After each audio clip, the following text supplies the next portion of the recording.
ನೇಹಾ ಹತ್ಯೆ ಪ್ರಕರಣ ಕರುನಾಡು ರಣಕಣ ಪ್ರತಿಭಟನೆ ನಡುವೆ ಕಿಚ್ಚೆಬ್ಬಿಸಿದ ಕೈ ಸಚಿವ ಬಿಜೆಪಿಗೆ ಹಿಂದೂ ಅಸ್ತ್ರ ಕಾಂಗ್ರೆಸ್ ಪ್ರತಿತಂತ್ರ ಇದೇ ಈ ಹೊತ್ತಿನ ಬರ್ನಿಂಗ್ ಸ್ಟೋರಿ ಸರ್ಕಾರಕ್ಕೆ ನೇಹಾ ಸವಾಲ್ ನಾನು ರಂಜಿತ್ ಶಿರಿಯಾರ್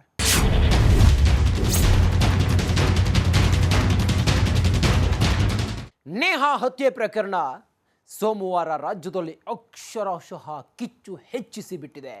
ನೇಹಾ ಸಾವಿಗೆ ನ್ಯಾಯಕ್ಕಾಗಿ ಆಗ್ರಹಿಸಿ ಹಿಂದೂ ಪರ ಸಂಘಟನೆಗಳು ಸರ್ಕಾರದ ವಿರುದ್ಧ ಬೆಂಕಿ ಉಗುಳ್ತಾ ಇದ್ರೆ ಅತ್ತ ಬಿಜೆಪಿ ಇದನ್ನೇ ಕೈ ವಿರುದ್ಧದ ನಿರ್ಣಾಯಕ ಅಸ್ತ್ರವಾಗಿ ಪ್ರಯೋಗಿಸುತ್ತಿದೆ. ಹಾಗಾದರೆ ನೇಹಾ ಭೀಕರ ಮರ್ಡರ್ ಕೇಸ್ ಚುನಾವಣಾ ಸಮಯದಲ್ಲೇ ಸರ್ಕಾರಕ್ಕೆ ಅತಿದೊಡ್ಡ ಸಂಕಷ್ಟ ತಂದಿಡ್ತಿರೋದು ಯಾಕೆ? ಅಲ್ಲದೆ ಇದು ಬಿಜೆಪಿಗೆ ಕನಸಿನಲ್ಲೂ ಯೋಚಿಸಿದ ರೀತಿಯಲ್ಲಿ ಕಾಂಗ್ರೆಸ್ ವಿರುದ್ಧದ ಬ್ರಹ್ಮಾಸ್ತ್ರವಾಗಿದ್ದೇಕೆ ಅನ್ನೋದನ್ನ ಹೇಳ್ತೀವಿ ನೋಡಿ. ನೇಹಾ ಹತ್ಯೆ ಖಂಡಿಸಿ ಕರುನಾಡಿನಲ್ಲಿ ಪ್ರತಿಭಟನಾ ಕಿಚ್ಚು, ರಾಜ್ಯಾದ್ಯಂತ ಆಕ್ರೋಶ, ಸರ್ಕಾರಕ್ಕೆ ಬಿಗ್ ಸವಾಲ್. ಆಕ್ರೋಶ ಇದು ಇಡೀ ಕರುನಾಡಿನಾದ್ಯಂತ ಸೋಮವಾರ ಬೆಳಗ್ಗೆಯಿಂದಲೇ ವ್ಯಕ್ತವಾದ ರಣಾಕ್ರೋಶ. ಈ ಆಕ್ರೋಶದ ಕಿಚ್ಚು ಸೃಷ್ಟಿಯಾಗಿದ್ದು ಇಂದಿಗೆ 4 ದಿನಗಳ ಹಿಂದೆ ಹುಬ್ಬಳ್ಳಿಯಲ್ಲಿ ಸಂಭವಿಸಿದ ಇದೇ ಘಟನೆ ಈಗ ಪ್ರತಿಭಟನೆಯ ಸ್ವರೂಪವನ್ನ ಪಡೆದು ಇಡೀ ಕರ್ನಾಟಕವೇ ಆಕ್ರೋಶದ ಬೆಂಕಿಯುಂಡೆಯಾಗಿತ್ತು.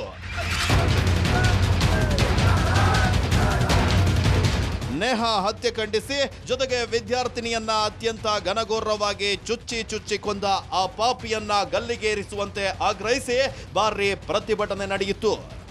ಅಲ್ಲ ಸರ್, ಇವ್ರು ಏನ್ ಮಾಡತ್ತಾರ್ರಿ? ಗಲ್ಲಿಗೆ ಎರ್ಸಿದ್ ಬಿಟ್ಟು ಅವನ್ಗೆ ಹಂಗ ಪೊಲೀಸರ ಮಸ್ತ್ ಅವನಿಗೆ ಪ್ರೊಟೆಕ್ಷನ್ ಕೊಡ್ಕೊಂತ ಅಂತವ್ರಿಗೆಲ್ಲ ಇಲ್ಲಿ ಇಳಿಸ್ಬೇಕ್ರಿ. ಅಂದ್ರೆ ಬರೋಬ್ಬರಿ ಮಾಡ್ತಾರೆ. ಬಿರಿಯಾನಿ ತಿಂತಾನ್ರಿ ಅವ ಮಸ್ತ್. ಹಾ ರೀ, ಇಷ್ಟು ಮಂದಿ ಎಲ್ಲ ಇದನ್ ಮಾಡತ್ತಾರ, ಅವ್ರಿಗೆ ಗೊತ್ತಾಗಲ್ಲ ರೀ. ತಂದ್ ರೋಡಿಗೆ ಇರ್ಬೇಕೆಂಟು. We want justice, we want justice. Fayaz ಎಂಬ ಕಿರಾತಕನನ್ನ ಗಲ್ಲಿಗೇರಿಸಿ ಎನ್ಕೌಂಟರ್ ಮಾಡಿ ಹೀಗೆ ತಮ್ಮ ಆಕ್ರೋಶವನ್ನ ಹೊರಹಾಕುತ್ತಾ ವಿದ್ಯಾರ್ಥಿನಿಯರು ಎಬಿವಿಪಿ ಕರೆ ಕೊಟ್ಟಿದ್ದ ಪ್ರತಿಭಟನೆಯಲ್ಲಿ ಪಾಲ್ಗೊಂಡು ತಮ್ಮ ಅಸಮಾಧಾನವನ್ನ ವ್ಯಕ್ತಪಡಿಸಿದ್ರು. ಈ ಘಟನೆಯಾಗಿ 2-3 ದಿನ ಆದ್ರೂ ಗೌರ್ಮೆಂಟ್ ಏನು ಆಕ್ಷನ್ ಅವನ ಮೇಲೆ ತಗೊಳ್ಲೇಬೇಕು ಅಂತ ನಾನು ಹೇಳ್ತೀನಿ. ಎಲ್ಲರ ಮುಂದಿನ ಅವನಿಗೆ ಗಲ್ ಶಿಕ್ಷೆ ಆಗ್ಲೇಬೇಕು. ಇನ್ನೊಂದ್ಸತಿ ಯಾರಾದ್ರೂ ಮಾಡಕ್ ಹೋದ್ರೆ ಅವ್ನಿಗೆ ಹಿಂಗಾಗಿತ್ತು ಅಂತಂದು ಅವ್ರು ಎಚ್ಚೆತ್ತಿಕೊಂಡು ಅವನಿಗೆ ಗಲ್ ಶಿಕ್ಷೆ ಆಗ್ಲೇಬೇಕು. ಇವಾಗ ಗಾಂಧೀಜಿಯವರು ಹೇಳಿದ ಪ್ರಕಾರ 12 ಗಂಟೆಗಲ್ಲ, ನಮಗೆ ಇವಾಗ ಹಾಡಗಲಲ್ಲೇ ನಮಗೆ ಓಡಾಡಕ್ ಆಗ್ತಿಲ್ಲ. ಅವನಿಗೆ ಗಲ್ ಶಿಕ್ಷೆ ಆಗ್ಲೇಬೇಕು ಅಂತ ವಿ ವಾಂಟ್ ಜಸ್ಟಿಸ್. ಅನ್ಯಾಯವಾಗಿದೆ, ಅವ್ರಿಗೆ ನ್ಯಾಯ ಸಿಗ್ಲೇಬೇಕು. ಯಾಕಂದ್ರೆ ಹೋಸಲಿ ರುಕ್ಸಾನಾ ಅವರಿಗೂ ಆದ ಘಟನೆಯಿಂದನೂ ಸಹ ನಮ್ಮ ಸರ್ಕಾರ ಅದಕ್ಕೂ ಸಹ ನ್ಯಾಯವನ್ನು ಕೊಡ್ಲಿಲ್ಲ. ಹಾಗಾಗಿ ಹಿಂದೂ ಆದ್ರೆ ಮುಸ್ಲಿಂ ಆದ್ರೇನು ನ್ಯಾಯನೇ. ಹಾಗಾಗಿ ನೇಹಾ ಅವರಿಗೆ ನ್ಯಾಯ ಒದಗಿಸಲೇಬೇಕು. ಹಾಗಾಗಿ ಅವನಿಗೆ ಇಡೀ ಎಲ್ಲರಿಗೂ ಕಾಣುವಂತೆನೆ ಅವನಿಗೆ ಗಲ್ಲು ಶಿಕ್ಷೆ ಆಗ್ಲೇಬೇಕಂತ ಹೇಳಿ ಕೇಳು. ಅಲ್ಲದೆ ಇಲ್ಲಿ ನೇರವಾಗಿ ಸಿದ್ದರಾಮಯ್ಯ ನೇತೃತ್ವದ ಕಾಂಗ್ರೆಸ್ ಸರ್ಕಾರವನ್ನ ತರಾಟೆಗೆ ತೆಗೆದುಕೊಂಡ್ರು. ಹುಬ್ಬಳ್ಳಿ, ಬೆಳಗಾವಿ ಸೇರಿ ರಾಜ್ಯದ ಹಲವು ಕಡೆ ವಿವಿಧ ಮಹಿಳಾ ಸಂಘಟನೆಗಳು, ವೀರಶೈವ ಸಂಘಟನೆಗಳು ಸೇರಿ ವಿವಿಧ ಸಂಘಟನೆಗಳು ನೇಹಾ ಹತ್ಯೆ ಖಂಡಿಸಿ ರಾಜ್ಯದಲ್ಲಿ ತಮ್ಮ ಪ್ರತಿಭಟನೆ ವ್ಯಕ್ತಪಡಿಸಿದ್ವು. ಅಲ್ಲದೆ ಪ್ರಮುಖವಾಗಿ ಸರ್ಕಾರದ ವಿರುದ್ಧ, ಸರ್ಕಾರದ ಸಚಿವರ ಹೇಳಿಕೆಯ ವಿರುದ್ಧ ತಮ್ಮ ತೀವ್ರ ಅಸಮಾಧಾನವನ್ನ ವ್ಯಕ್ತಪಡಿಸಿದ್ವು. ನೇಹಾ ಹತ್ಯೆ ಖಂಡಿಸಿ ರಾಜ್ಯಾದ್ಯಂತ ಬಿಜೆಪಿ ಪ್ರೊಟೆಸ್ಟ್. ಜಿಲ್ಲಾ ಕೇಂದ್ರಗಳಲ್ಲಿ ಕೇಸರಿ ಪ್ರಮುಖರ ಧರಣಿ. ಕೈ ಸರ್ಕಾರಕ್ಕೆ ಹಿಗ್ಗಾಮುಗ್ಗಾ ತರಾಟೆ, ಆಕ್ರೋಶ. ಹುಬ್ಬಳ್ಳಿಯಲ್ಲಿ ಕಳೆದ ವಾರ ನಡೆದ ಕಾಲೇಜು ವಿದ್ಯಾರ್ಥಿನಿ ನೇಹಾ ಹಿರೇಮಠ ಹತ್ಯೆ ಲೋಕಸಭೆ ಚುನಾವಣೆ ಹೊತ್ತಿನಲ್ಲಿ ಆಡಳಿತ ಮತ್ತು ಪ್ರತಿಪಕ್ಷಗಳ ನಡುವೆ ತೀವ್ರ ಆರೋಪ ಪ್ರತ್ಯಾರೋಪಗಳಿಗೆ ಕಾರಣವಾಗಿದೆ.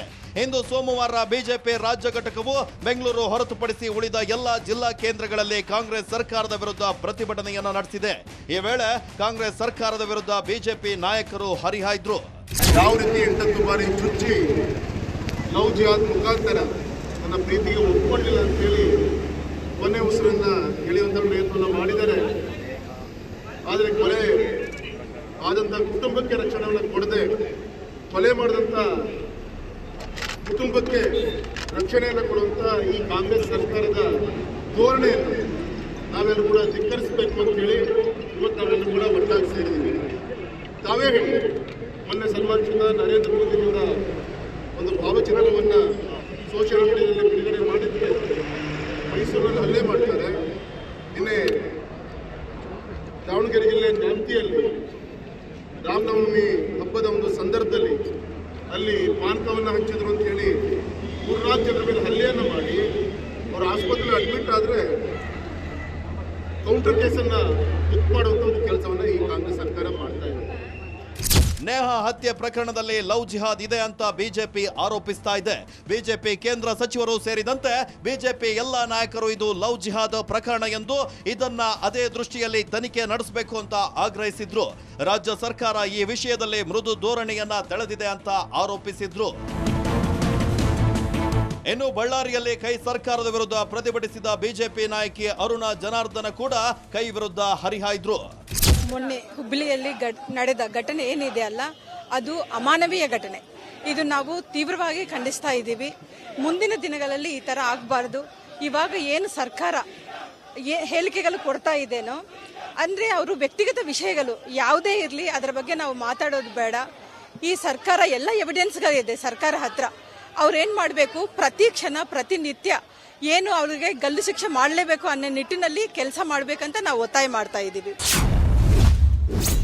ನೇಹಾ ಹತ್ಯೆ ಖಂಡಿಸಿ ಮುಸ್ಲಿಂ ಸಂಘಟನೆಯಿಂದ ಬಂದ್, ಅಂಗಡಿ ಮುಂಗಟ್ಟುಗಳು ಕ್ಲೋಸ್, ಮೌನ ಪ್ರತಿಭಟನೆ. ಹುಬ್ಬಳ್ಳಿಯ ಅಂಜುಮಾನ್ ಸಂಸ್ಥೆ ನೇಹಾ ಹಿರೇಮಠ ಹತ್ಯೆ ಖಂಡಿಸಿ ಧಾರವಾಡ ಬಂದ್ಗೆ ಕರೆ ನೀಡಿದ್ದಾರೆ. ನೇಹಾ ಹತ್ಯೆ ಖಂಡಿಸಿ ವಾಣಿಜ್ಯ ನಗರ ಹುಬ್ಬಳ್ಳಿ ಬಂದ್ಗೆ ಕರೆ ನೀಡಿದ್ದ ಬೆನ್ನಲ್ಲೇ ಮುಸ್ಲಿಂ ವ್ಯಾಪಾರ ವಹಿವಾಟು ಸಂಪೂರ್ಣ ಬಂದ್ ಆಗಿತ್ತು. ಹುಬ್ಬಳ್ಳಿಯ ಶಹಾ ಬಜಾರ್ ಮತ್ತು ನೂರಾನಿ ಮಾರ್ಕೆಟ್ ವ್ಯಾಪಾರಸ್ಥರಿಂದ ಬಂದ್ಗೆ ಬೆಂಬಲವನ್ನ ನೀಡಲಾಗಿತ್ತು.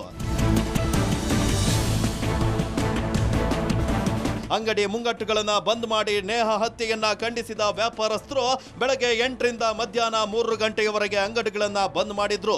ಜಸ್ಟಿಸ್ ಟು ನೇಹಾ ಹಿರೇಮಠ ಎಂದು ತಮ್ಮ ಅಂಗಡಿಗಳಿಗೆ ಬೋರ್ಡ್ಗಳನ್ನ ಹಾಕಿ ಬಂದ್ಗೆ ಬೆಂಬಲ ನೀಡಿದ್ರು.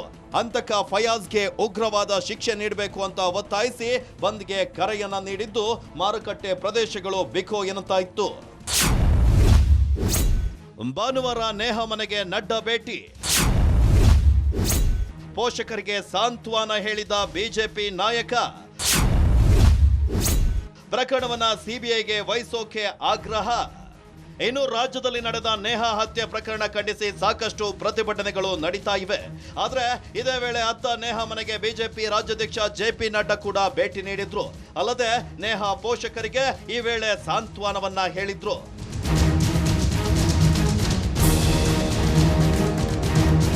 ಹೀಗೆ ನೇಹಾ ಹತ್ಯೆ ಕಿಚ್ಚು ಇಡೀ ರಾಜ್ಯದಲ್ಲಿ ಭಾರಿ ಕೋಲಾಹಲಕ್ಕೆ ಕಾರಣವಾಗಿರೋ ನಡುವೆ ಈ ಪ್ರಕರಣವನ್ನ ಕೈ ಸರ್ಕಾರ ಸಿಐಡಿ ತನಿಖೆಗೆ ಒಪ್ಪಿಸಿದೆ. ಅಲ್ಲದೆ ಯಾವುದೇ ಧರ್ಮವೇ ಆಗಿರಲಿ ಕಾನೂನಿಗಿಂತ ಯಾರು ದೊಡ್ಡವರಲ್ಲ ಅಂತ ಗೃಹ ಸಚಿವ ಪರಮೇಶ್ವರ್ ಹೇಳಿದ್ದಾರೆ. ಕಾನೂನಿನ ಪ್ರಕಾರ ಅವ್ರು ಯಾರೇ ಆಗಲಿ, ಹಿಂದೂ ಆಗಲಿ, ಮುಸಲ್ಮಾನ್ ಆಗಲಿ, ಕ್ರಿಶ್ಚಿಯನ್ ಆಗಲಿ ಅಥವಾ ಯಾವುದೇ ಧರ್ಮ ಜಾತಿಗೆ ಸೇರಿದವರಾಗಲಿ, ಕಾನೂನು ಒಂದೇ ಇರೋದರಿಂದ ನಾವು ಕಾನೂನು ಪ್ರಕಾರ ಖಂಡಿತವಾಗಿ ಕ್ರಮ ತಗೊಳ್ತೀವಿ ಅಂತ ಹೇಳಿದ್ದೇನೆ. ಮುಖ್ಯಮಂತ್ರಿಗಳು ಕೂಡ ಹೇಳಿದ್ದಾರೆ. ಹಾಗಾಗಿ ಕಾನೂನನ್ನು ಬಿಟ್ಟು ನಾವೇನು ಮಾಡೋಕ್ಕೆ ಹೋಗೋದಿಲ್ಲ. ಯಾರನ್ನೂ ರಕ್ಷಣೆ ಮಾಡಿದ್ರು ಅವ್ರು ಹೇಳ್ತಾರಲ್ಲ, ಅವನು ಮುಸಲ್ಮಾನ್ ಆಗಿರೋದ್ರಿಂದ ಅವರಿಗೆ ಸಾಫ್ಟ್ ಕಾರ್ನರ್ ತೋರಿಸ್ತಿದ್ದಾರೆ ಹಾಗೆ ಅಂತ. ಅದರ ಅವಶ್ಯಕತೆ ಏನಿದೆ ನಮಗೆ ಅಂತ. ಇನ್ನು ಈ ಎಲ್ಲ ಪ್ರಹಸನಗಳ ನಡುವೆ ಅದೊಂದು ಸಂಗತಿಯು ತೀವ್ರ ಚರ್ಚೆಗೆ ಗ್ರಾಸವಾಗಿದೆ. ಅದಂದ್ರೆ ರಾಜ್ಯದಲ್ಲಿ ಮೊದಲ ಹಂತದ ಚುನಾವಣೆಗೆ ದಿನಗಣನೆ ಆರಂಭವಾಗಿದೆ. ಇಂತಹ ವೇಳೆಯಲ್ಲಿ ಇಷ್ಟೆಲ್ಲ ಬೆಳವಣಿಗೆ ನಡೀತಾ ಇರೋದು ಪ್ರಮುಖವಾಗಿ ನೇಹಾ ಕೇಸ್ ರಾಜಕೀಯ ಪಕ್ಷಗಳ ಲಾಭ ನಷ್ಟದ ಲೆಕ್ಕಾಚಾರಕ್ಕೆ ಒಳಗಾಗ್ತಿದೆಯಾ ಎಂಬ ಚರ್ಚೆ ಕೂಡ ಶುರುವಾಗಿದೆ. ಇದೇ ಈ ಹೊತ್ತಿನ ಬರ್ನಿಂಗ್ ಸ್ಟೋರಿ. ನೋಡ್ತಾ ಇರಿ ರಿಪಬ್ಲಿಕ್ ಕನ್ನಡ, ಇದು ನಿಮ್ಮ ಧ್ವನಿ.